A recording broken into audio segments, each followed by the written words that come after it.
Assalamualaikum warahmatullahi wabarakatuh. Bismillah, alhamdulillah, la haula wa la quwata illa billah, amma ba'd. Baiklah, pada kesempatan ini saya ingin bicara tentang guru dan tipologinya. Bicara tentang guru, peran guru ini sangat sentral. Peran guru ini sangat penting. Walaupun teknologi sekarang ini sangat cepat perkembangannya, sangat maju di bidang teknologi, tetapi peran guru dalam pembelajaran itu tidak bisa tergantikan.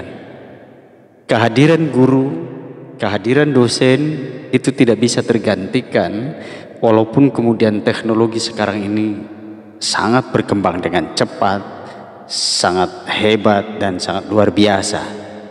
Oleh karena itu tentu peran guru ini harus dipush sedemikian rupa dan pelayanannya juga harus semakin prima kepada anak didik kita. Baik, kita akan bicara tentang persoalan guru dan tipologinya. Tetapi sebelum sampai ke sana, kita mengawalinya dengan definisi. Guru atau pendidik dalam konteks Islam, dalam bahasa Arab itu disebut murabbi, mu'alim, dan mu'addib. Terma-terma ini memang menimbulkan perbedaan dan konsekuensi juga yang berbeda tentunya. Karena kata-kata murabbi, mu'alim, dan mu'addib ini juga diambil pada terma pendidikan dalam bahasa Arab yang diambil dari kata rab, allama, dan adaba gitu misalnya. Dan tiga hal ini dalam bahasa Arab yang diadopsi dalam definisi pendidikan.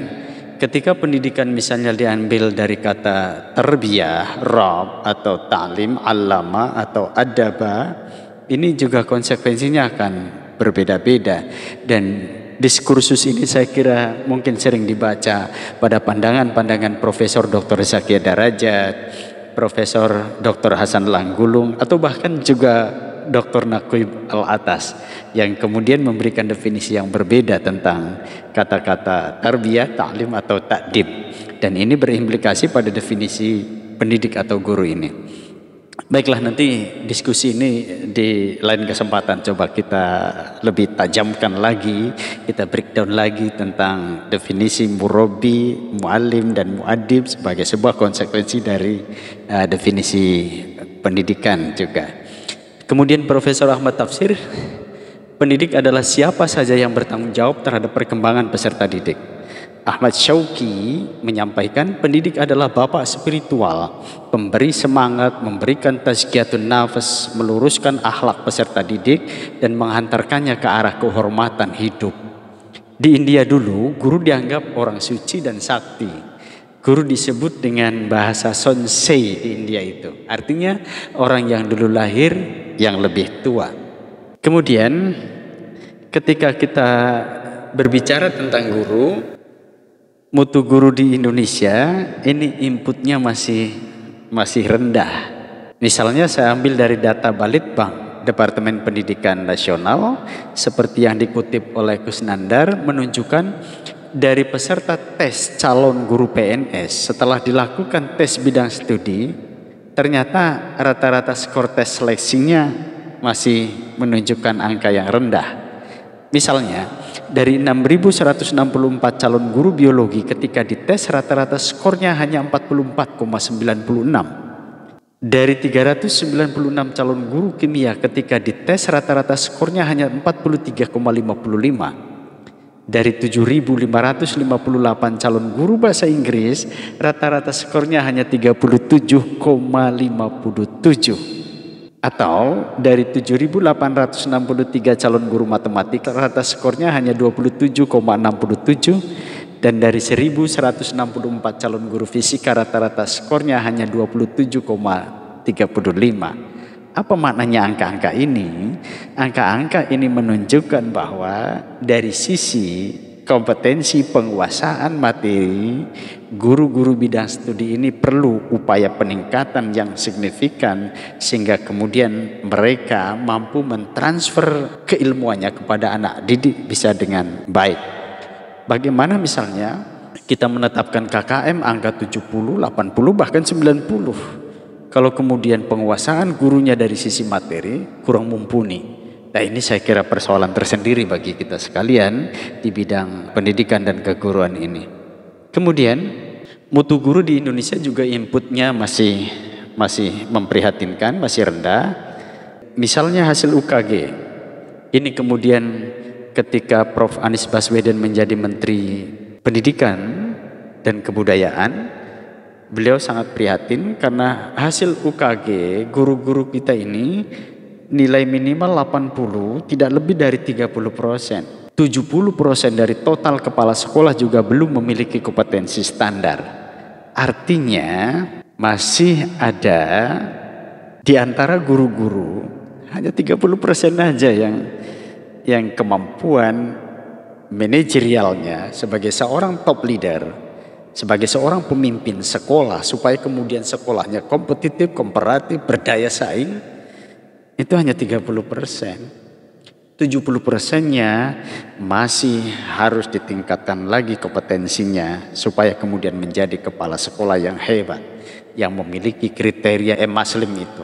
2015 misalnya, nilai guru rata-rata nasional, guru TK itu pada angka 43,74 poin.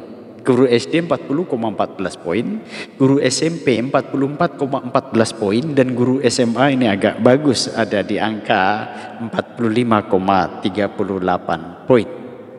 Sampai tahun 2017 nilai rata-rata belum mencapai 70 poin. Guru-guru yang kompeten memang banyak, tapi jauh lebih dominan guru-guru yang tidak atau belum kompeten. Di sini kita harus memerlukan kerja keras supaya kemudian guru-guru kita ini lebih kompeten, lebih profesional melalui seminar, workshop, in-house training, pertemuan di KKG, di MGMP untuk saling sharing, bertukar pengalaman, bertukar pikiran supaya kemudian bisa meningkatkan kompetensi guru masing-masing. Kemudian ini yang menarik lagi.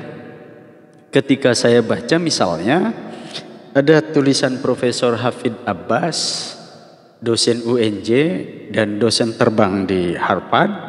Beliau mengatakan ada hal yang paradoks dalam pengelolaan pendidikan kita, lalu kemudian menulisnya dengan judul besar Rapot Merah Pendidikan di kita ini. Apa yang disodorkan oleh Prof ini? Pertama, kecenderungan besarnya anggaran pendidikan sebesar 444 triliun pada APBN 2018, lalu kemudian naik menjadi angka 808 triliun pada APBN 2020, tapi realitasnya PISA kita Indonesia ini terus pada angka yang turun dibandingkan dengan negara-negara lain. World Bank menyatakan kualitas pendidikan Indonesia terendah di ASEAN. 55% anak usia 15 tahun itu buta huruf. Sementara Vietnam yang merdeka belakangan jauh dibandingkan dengan kita Indonesia itu kurang dari 10%. Sertifikasi juga belum berbanding lurus dengan mutu, kecuali hanya menurunkan jumlah guru yang kerja rangkap dari 33% ke 7%. Guru kita ini surplus dengan sekitar 50 juta jumlah siswa pendidikan dasar dan menengah dengan 4 juta guru. Berarti setiap guru hanya mengajar 12 sampai 13 siswa. Sementara rata-rata rasio internasional itu sebanyak 20 sampai 21 siswa per guru. Jepang saja rasionya itu 27 sampai 28 siswa per guru. Dengan menggunakan standar internasional, Indonesia kelihatannya sudah kelebihan sekitar 1,6 juta guru.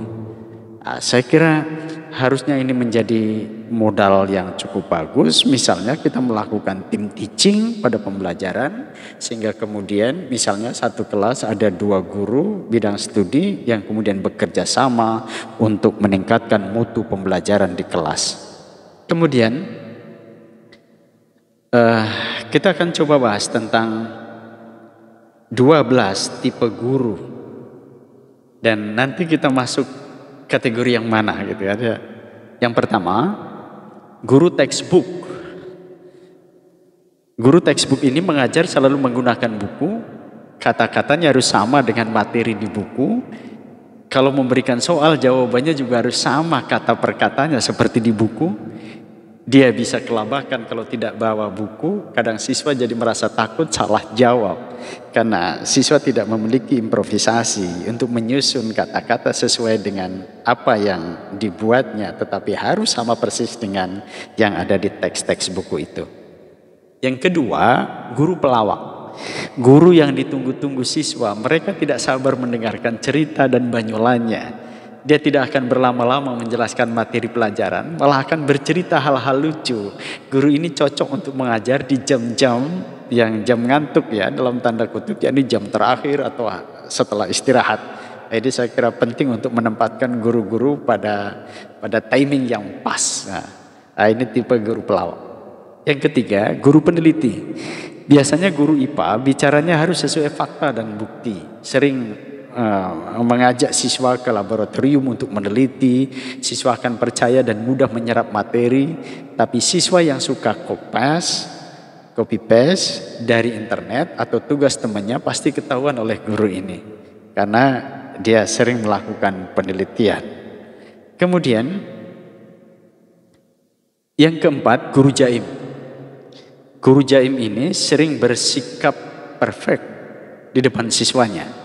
Walaupun guru ini salah, dia tetap dengan pendiriannya. Anda di jaim itu. Biasanya penampilan dan bajunya juga sangat baik, bahkan dilengkapi dengan aksesoris yang berlebihan. Kemudian yang kelima, guru tak kasat mata. Siapa yang disebut dengan guru tak kasat mata ini? Guru yang jarang ke kelas, biasanya memberikan tugas dan tugas. Sekalinya masuk ke kelas, dia tidak akan bertahan lama. Biasanya kalau masuk, dia kemudian memberikan nilai hampir sama semuanya. Untuk siswa yang ingin banyak tanya, dia kesulitan menemui guru invisible seperti ini. Inilah yang disebut dengan guru tak kasat mata, gak kelihatan. Kemudian yang keenam, guru killer.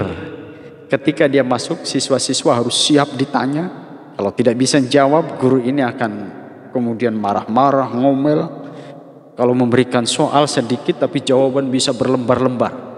Siswa paling sering di remedial, rasanya siswa ingin cepat-cepat selesai pada jam pelajarannya. Jadi kelas seperti penjara, dia betul-betul tersiksa 2 jam pelajaran itu. Kemudian yang ketujuh, guru penulis. Guru ini hobinya nulis. Dia akan menjelaskan sedikit lalu menulis di papan tulis. Siswa harus ikut menulis. Dia akan mengecek tulisan siswanya.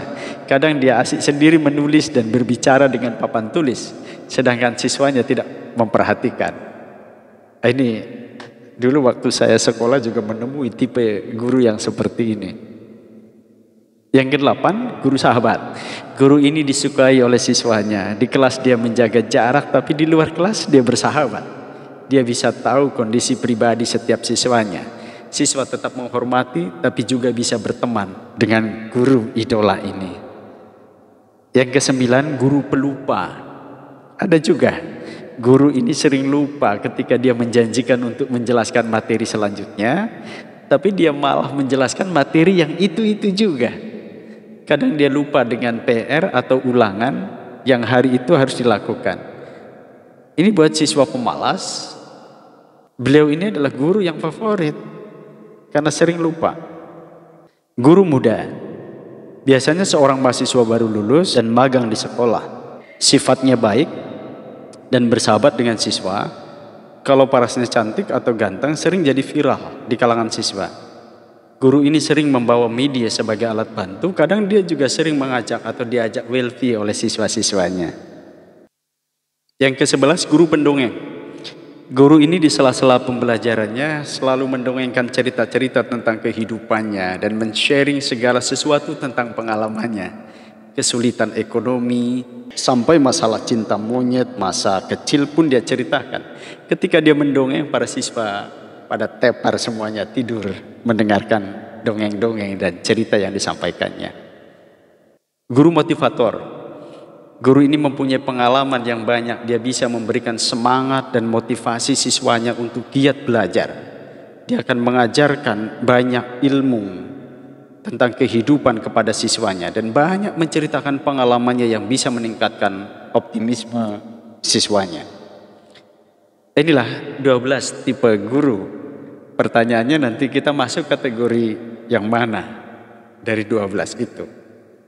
Ada hal yang menarik, saya kira ketika kita bicara persoalan guru dan pembelajaran ini, apalagi kemudian kita memasuki abad yang ke-21.